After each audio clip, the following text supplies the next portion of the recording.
Sangat memprihatinkan.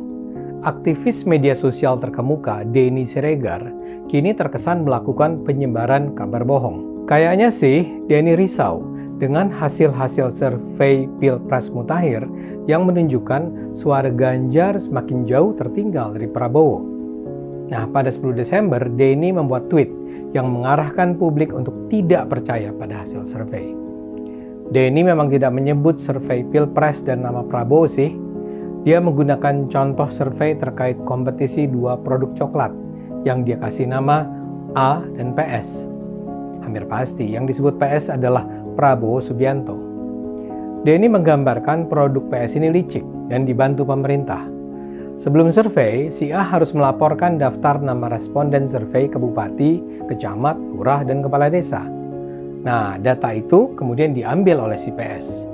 Pas sebelum survei, PS mengucurkan produk-produknya yang berkualitas bagus kepada para responden. Akibatnya, begitu survei dilakukan, masyarakat pun lebih menyukai produk PS. Produk PS didukung 40%, sementara produk A hanya didukung 27% masyarakat.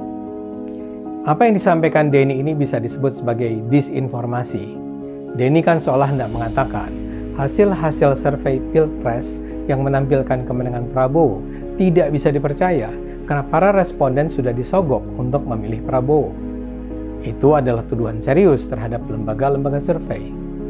Ya, mungkin saja memang ada sih lembaga-lembaga survei yang tidak punya kredibilitas dan melakukan praktek curang. Tapi yang belakangan ini menampilkan data kemenangan Prabowo adalah lembaga-lembaga yang punya kredibilitas tinggi dan sudah teruji selama sekitar 20 tahun terakhir. Misalnya saja SMRC, Indikator, dan LSI. Lembaga-lembaga semacam ini hidup dari kepercayaan para pelanggan survei. Kalau mereka bisa begitu mudah main curang, tak akan ada lagi calon klien yang mau membayar jasa mereka. Lagi pula, kalau mereka memang disogok, buat apa juga para paslon menggelontorkan dana sampai miliaran rupiah untuk mendanai kegiatan turun lapangan. Kalau memang lembaga penelitian bisa disogok, ya tinggal ubah aja angka persentase elektabilitasnya. Dan bagaimana juga Denny membayangkan bahwa lembaga penelitian harus memberikan daftar nama responden kepada pemerintah.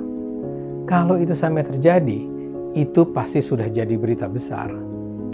Jadi teori Denny ini sama sekali nggak masuk akal. Sayang sekali kalau tokoh yang punya kredibilitas tinggi seperti Denny kini merasa harus terlibat dalam penyesatan informasi semacam ini. Yuk, jauhkan pemilu 2024 dari hoax dan penyesatan.